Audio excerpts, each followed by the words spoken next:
তাহলে তো আসলেই সমস্যা। তোমার মাও মানবে না, আবার ওখান থেকে আসলেও অপরাধবোধ কাজ করবে ওদের মধ্যে, বড় চাচা যেহেতু অসুস্থ, আবার এখানে থাকলেও অস্বস্তি। ওরা আছে একটা দ্বিধার মধ্যে। তুমি আমাকে আসলে শুধু শার্ট না, জীবনে কিভাবে চলতে হয় সেটা শিখাইছিলাম। এমন একটা ভাব করতেছিস যেন এমার্জেন্সি ওয়ার্ডে আছে আমি। ইমার্জেন্সি তো, তুই আমাকে দেখে বুঝতেছিস না? তুই নাটক করতেছিস, বস এখানে। মা জানে? কি জানবে? মানে এই মেয়ের কথা মা জানে? অদ্ভুত অনুভূতি, মনে হচ্ছিল আমার হাতে কিছুই নেই, আমি কোনো কিছুই কন্ট্রোল করতে পারছি না। তুমি তো অনেকদিন ধরেই সবকিছু কন্ট্রোল করার চেষ্টা করছো।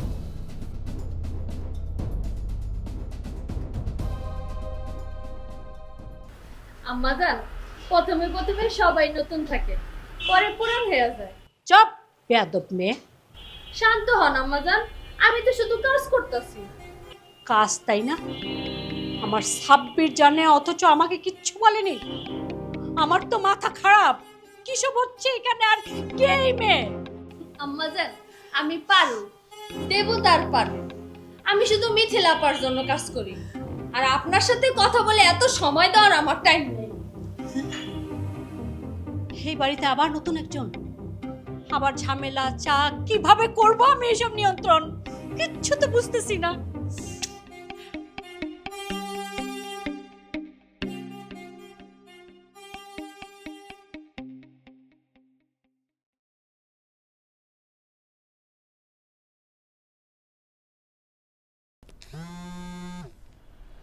আল্লাহই জানে বাসায় আবার কি ঘটনা ঘটেছে, কে জানে। হ্যাঁ, হ্যালো, বলো শিউলি। হ্যালো, হ্যাঁ তুমি কি জানো আজকে আমার চোখের সামনে কি ঘটছে?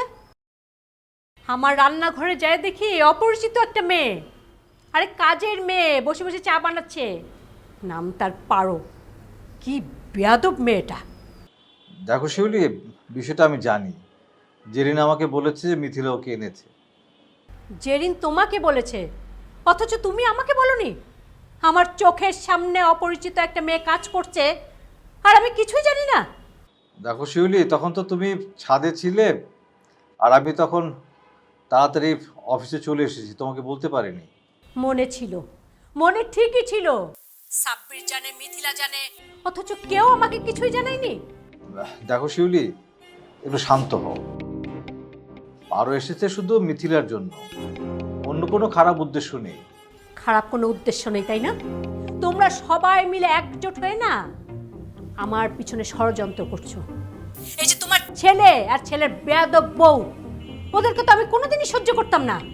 আবার এদের সাথে যোগ হয়েছে একটা বেয়াদব কাজের মেয়ে। আমি সবাইকে এই বাড়ি থেকে বের করে দেবো, নাহলে আমি নিজেই বাড়ি থেকে বের হয়ে যাব। আমি কি এই বাড়ির অতিথি নাকি? আর এই বাড়ি সবার জন্য, তাই না? দেখো শিউলি, তুমি একটু শান্ত হও। শান্ত হও, তাই না? আচ্ছা আমি শান্ত কিভাবে হব? আমার চোখের সামনে দেখে আমার রান্নাঘরে অপরিচিত একটা মেয়ে, আমি কিভাবে শান্ত হব? তুমি জানো আমার কেমন লাগছে এখন? দেখো শিউলি, আমি বুঝতে পারছি আমার ভুল হয়েছে যে কথাটা তোমাকে আগে বলিনি। ভুল? এটা শুধু ভুল না, এটা আমাকে অসম্মান করা। আমার বাড়ি, আমার নিয়ম, আর তোমরা সবাই মিলে একজোট হয়ে আমার পিছনে লেগেছো। তোমরা সবাই জানো, কিন্তু আমাকে কেউ কিছুই জানাওনি। শিউলি, আমি শুধু চেয়েছি যেন ঝামেলাটা না হোক। ঝামেলা? এটা ঝামেলা না, এটা আমার সম্মান আর অধিকারের অবহেলা। আমি এই বাড়ির নিয়ম ঠিক করি, আমি না চাইলে এই বাড়িতে কেউ থাকতে পারবে না। ঠিক আছে, থাকবে না যখন কেউই থাকবে না, তুমি একাই থাকো। আমি এখন রাখছি, এই রুমে আমার লোক এসছে।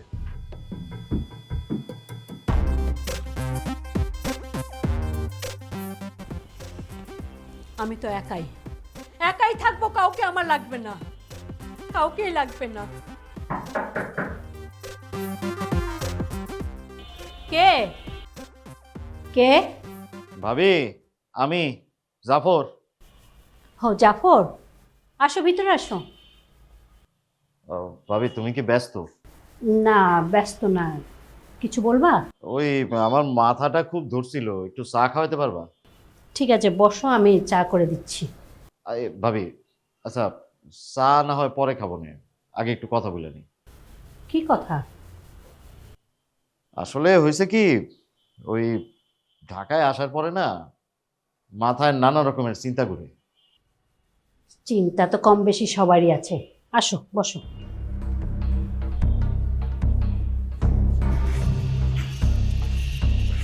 বলো দেখি, কি বলতে চাও? না, তোমাদের তো ঢাকায় ঘর বাড়ি সংসার সবকিছুই সেটেল, চিন্তা থাকার কথাও না। সেটেল? কোনটা সেটেল? কি বলো তুমি এইসব? আরে ভাইজান ব্যাংকে ভালো চাকরি করে, সংসার চলা নিয়ে তো আর চিন্তা থাকার কথা না। কিভাবে যে সংসার চলে সেটা খালি আমরাই জানি। আচ্ছা ভাবি, তোমরা কি ঢাকায় কোনো ঘর বাড়ি বানাইতেছো নাকি? কি বলো তুমি এইসব? সংসারের বাজার খরচ চালাইতেই তো হিমশিম খেয়ে যায়, বাড়ি করব কিভাবে? ও না, মানে এমনি জিজ্ঞেস করলাম। হঠাৎ এই প্রশ্ন কেন? মানে ওই তোমার ভাই তরুর সাথে দেখা হইলো। তরুর সাথে তোমার দেখা হয়েছে?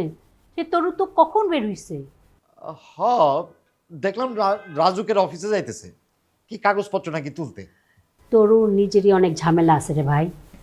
না, তরু বললো যে ওই রাজুক থেকে নাকি আবার মেজো ভাইয়ের অফিসে যাবে, তাই ভাবলাম তোমরা কি কোনো চিন্তা ভাবনা করতেছো নাকি। জাফর, তুমি আর ভাববার বিষয় পাও না। তরুর নিজেরই ঝামেলা আছে।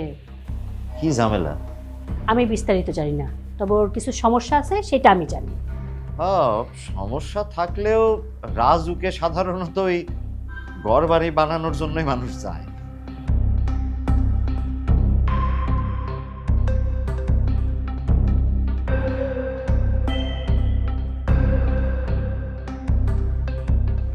আরে তরু, এসো এসো, বসো। কাগজপত্র সব এনেছো? হ্যাঁ দুলা ভাই, সব তো এনেছি। দাও দেখি। এই নেন, ক্লায়েন্ট লিস্ট, ব্যাংক স্টেটমেন্ট, দলিল, এগ্রিমেন্ট সব এখানে আছে, একটাও মিস করিনি দুলা ভাই। জমিটার লোকেশনটা হচ্ছে আসল সমস্যা। এটা যদি ঢাকায় হতো না তাহলে কোনো সমস্যা হতো না।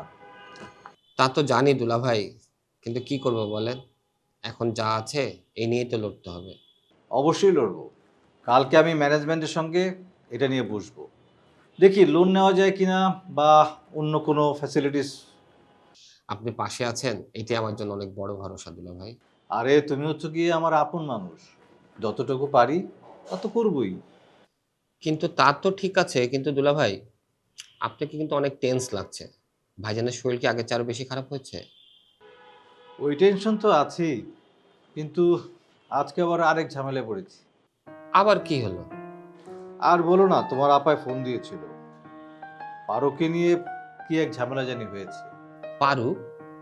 মিথিলার বাবা বাড়ি থেকে একটা কাজের মেয়ে পাঠিয়েছে, তার নাম হচ্ছে পারো। আপনি জানতেন দুলা ভাই? হ্যাঁ, জেনে নিয়ে এসেছিল আমার কাছে ওর চাচির খোঁজে। তখনই আমি জেনেছি যে পারো নামে একটি মেয়ে এসছে এবং সে তাকে কাজের মেয়ে বলা যাবে না, তাকে বলতে হবে বলে হেল্পিং হ্যান্ড। অনেক আবদার বলে তার, সে নাকি দেবদাসের পারো। এটা হচ্ছে কি আপডেটেড প্রেজেন্টেশন দুলা ভাই। তখনই বুঝেছিলাম সামনে কিছু না কিছু একটা ঘটবেই, সেটাই হয়েছে আর কি। কি হয়েছে এখানে? পারো হয়তো কারোর জন্য চা বানিয়ে রান্নাঘর থেকে বেরিয়েছে, এমনি তোমার আপা সামনে এসে দাঁড়িয়েছে। তোমার আপা দেখে তো ভীষণ রিয়েক্ট। আরে এ তো অনধিকার প্রবেশ। শিউলি আমাকে ফোন করে বলে তার নাকি কোনো অস্তিত্ব নেই, তার অনুমতি ছাড়া তার রান্নাঘরে পারো নামে এক মেয়ে ঢুকে পড়েছে। আমি বললাম এটা তো মিথিলা সাহায্যের জন্য এসেছে, এটা এমন কি হয়েছে? তারপর? তারপর পারোর কাহিনী শোনালো, বলল যে তাকে নাকি সম্মান করে কথা বলতে হবে, বুয়া বলা যাবে না। দুলা ভাই, এখনকার হেল্পিং হ্যান্ডরা ব্র্যান্ডেড হয়ে গিয়েছে। কিন্তু আমার তো ভয় লাগছে কেন? আপা কি এখনো রেগে আছে? খুব। তোমার আপা খুব রেগে আছে। তুমি না খামা খায় সন্দেহ করছো। সন্দেহ না ভাবি, অভিজ্ঞতা। কি অভিজ্ঞতা? মানুষ মুখে বলে এক আর কাজে করে আর এক। আচ্ছা, তুমি কি তোমার ভাইকে ইঙ্গিত করে কিছু বলতেছো নাকি? না, এত বছর ঢাকায় আসো, বাড়ি গাড়ি তো করতেই পারো, এটা তো আর কোনো সমস্যা না। জাফর, তোমার না সত্যি সত্যি মাথা খারাপ হয়ে গেছে। আমাদের ইনকাম যদি এতটাই হতো না, তাহলে ভাইজানের চিকিৎসা নিয়ে আমরা আর এতটা ভাবতাম না। ভাবতাম বলো?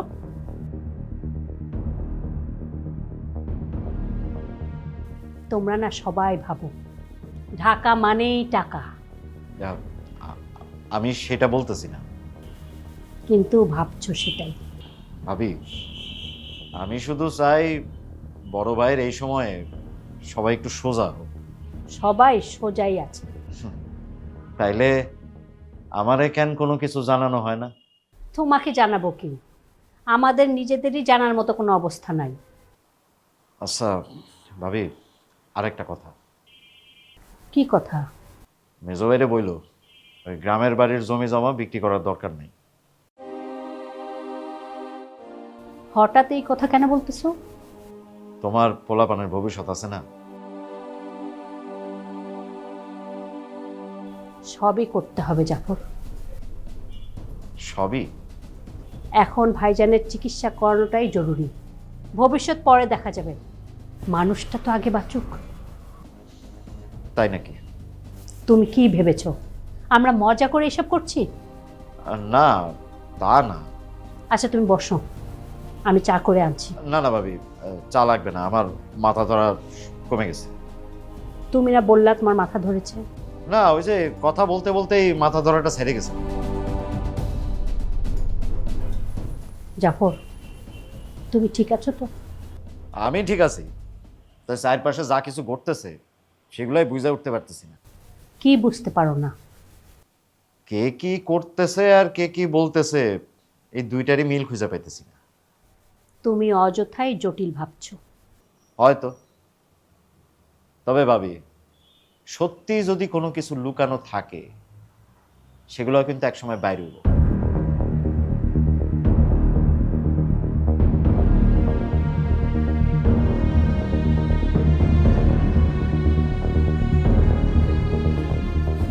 জাফর কেন এত সন্দেহ করতেছেন? তরুর সমস্যা, ভাইজানের অসুস্থতা, এই সংসারে ছেলে মেয়েদের ঝামেলা। আচ্ছা, তাহলে কি ভিতরে ভিতরে আমার সংসারে কোনো কিছুতে ফাটল ধরছে? সেটা আমি জানি না।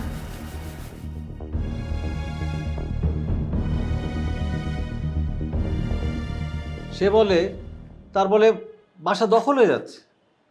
একটা মেয়ে যদি এসে রান্নাঘরে চা বানায়, তাতে কি বাসা দখল হয়ে যায়? সেটা আমি বললাম তাকে বুঝিয়ে, কোনো বুঝবে না। দুলা ভাই, পরিস্থিতি এমনিতেই ঘোলাটে হয়ে আছে। এদিকে ভাইজানের অসুস্থতা, টাকার সমস্যা, আর এর মাঝখানে আবার নতুন মানুষ। ঠিকই বলেছো, তখন অনেক ছোট ছোট বিষয় না অনেক বড় লাগে। আর ও এমনিতে কেমন মেয়ে? আমি তো দেখি নাই, তবে জেরিন বলছিল খুব নাকি আত্মবিশ্বাসী। আত্মবিশ্বাস থাকলে কাজ কিন্তু ভালোই করবে মনে হচ্ছে। আশা করি তাই যেন হয়, তা না হলে একদিকে বাসার ঝামেলা আর এদিকে ব্যাংকের ঝামেলা, মাঝখান দিয়ে আমি স্যান্ডউইচ। দুলা ভাই, আপনার লাইফটা পুরো মাল্টি লেয়ার হয়ে গিয়েছে। একদম, একদিকে ব্যাংক ম্যানেজমেন্ট, অন্যদিকে হেল্পিং হ্যান্ড ম্যানেজমেন্ট। আগে ব্যাংকটা সামলাই, পরের বোর্ড মিটিংয়ে পারুকেই বসাবো। তাহলে আজকে এজেন্ডা হচ্ছে তরু লোনের ব্যবস্থা করা আর পারোর ইমেজ রিকভারি। দুইটাই সফল হোক ইনশাল্লাহ। তা না হলে আমাদের জীবনটা সিরিয়াস ড্রামা থেকে কমেডিতে নিয়ে যেতে হবে। দুলা ভাই, আপনিও তো কম না। কেন কেন কি হয়েছে? এতক্ষণ ধরে শালাবাবুকে বসায় রাখছেন, একটু চা নাস্তার ব্যবস্থা কিছুই নাই। ও সরি সরি সরি, কি খাবে বলো? আমাকে জিজ্ঞেস করছেন কেন? এই গরিবের পেটে সব সয়ে যায়। শুধু পানীয় নাকি অন্য সঙ্গে কিছু? এত করে বলছেন, না করি কিভাবে? সবই আনান।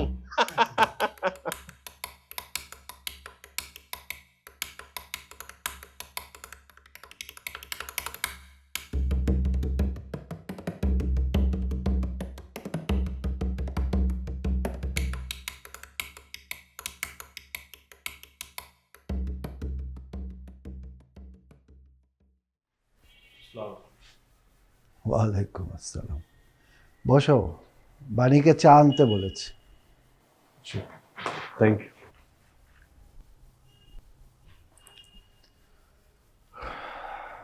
তো তোমার বাবাকে বাসায় নিয়ে আসার পরে এখন সব কিছু ভালো?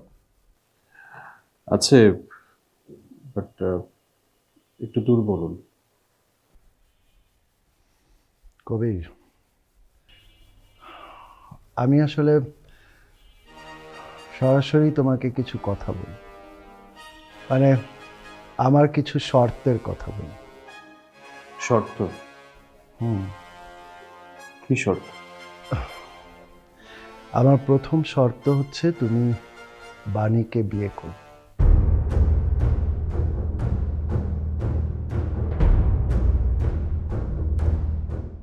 আমি আমি সেটা। আর দ্বিতীয় শর্ত হচ্ছে তোমার মাথা থেকে ফিল্মের সব কিছু ঝেড়ে ফেলতে হবে, একদম বাদ দিতে হবে।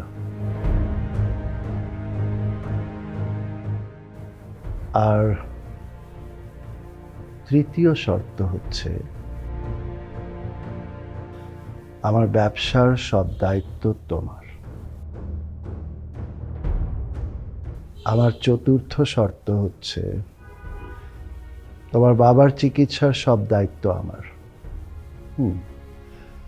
যদি বিদেশ পাঠাতে হয় কোনো সমস্যা নেই, পাঠানো হবে, মানে চিকিৎসার সব দায়িত্ব আমার।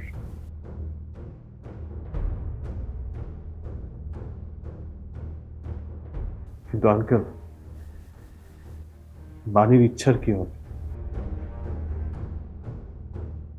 ওর যদি কোনো পছন্দ থাকে? কবির, তুমি আসলে বাণীর অনেক কিছুই জানো না। বাণীর একটা অতীত আছে। কি বলছো? অতীত? বাণীর একটা বিয়ে হয়েছিল, সবকিছু ভালোই চলছিল। তারপর কিছুদিন পরে জানা যায় বাণী কখনো মা হতে পারে। তারপর বিয়েটা ভেঙে যায়।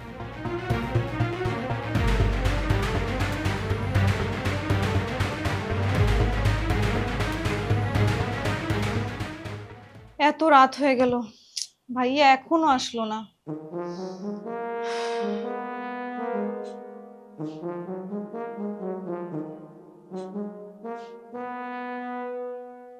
জেরিন, তুই এখনো ঘুমাসনি? চাচি, আপনি আপনি ঘুমান নাই চাচি? আমার কি আর ঘুম আছে রে মা? তা তুই এখনো এরকম হাঁটাহাঁটি করতেছিস কেন? এত রাত হয়ে গেল, কবির ভাইয়ের জন্য টেনশন হচ্ছে। সারাদিন কার কাছে যাচ্ছে, কি হচ্ছে, কিছুই তো জানি না। ছেলেটা ওর বাবার জন্য দৌড়াচ্ছে। কত বড় বোঝা ছেলেটার কাঁধে। ডাক্তার বলল কেমো দিতে হবে, লাখ লাখ টাকা প্রয়োজন। আমরা তো কিছুই করতে পারলাম না চাচি। আল্লাহ আছে রে মা, উনি রাস্তা করে দিবেন। কিভাবে চাচি? মানুষ কি এত সহজে টাকা দেয়? আমার আব্বা পর্যন্ত বলে দিল কিচ্ছু করতে পারবে না। বড় চাচা আমাদের জন্য কত কিছু করছে চাচি, আজকে আমরা এত অসহায় কেন? তোর বাবারও সীমাবদ্ধতা আছে, সবার ভাগ্য তো আর এক হয় না রে মা। কিন্তু চাচি, দায়িত্ব কি শুধু ভাইয়ার একার? ও একা একা কত কিছু সামলাবে, নিজের সম্মানটুকু পর্যন্ত রাখতে পারছে না। কষ্টে সম্মান নষ্ট হয় না রে মা, দায়িত্ব পালনে সম্মান আরো বাড়ে। চাচি জানেন, আজ ফোনে ভাইয়ার গলাটা কেমন লাগলো? অনেক ক্লান্ত। আমাকে বলল টেনশন করিস না রে, টাকা জোগাড় হয়ে যাবে। কবির ছোটবেলা থেকে খুব জেদি, যা ঠিক মনে করে সেটা করেই ছাড়ে। কিন্তু চাচি, এই শহরটা তো ভালো না, এত রাত হয়ে গেল, যদি ভাইয়ার কিছু। এমন কথা মুখেই আনবি না, আল্লাহ ওকে হেফাজত করুক। আচ্ছা চাচি, আপনি একটু থাকেন, আমি একটু নিচে গিয়ে দেখে আসি ভাই আসলো কিনা। তাড়াতাড়ি আসবি।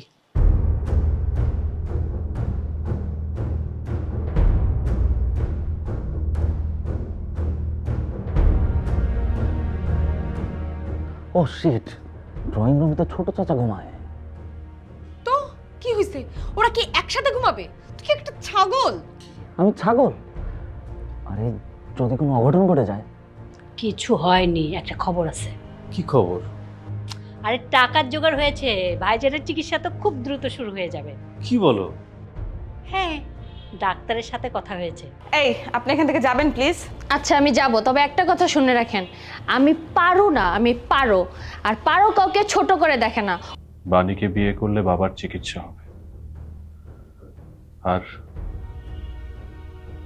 প্রীতিকে তো আমি কোনোদিন বলতে পারিনি আমার মনের কথাটা। সে তো আমাকে এখনো ভুল বুঝে আছে।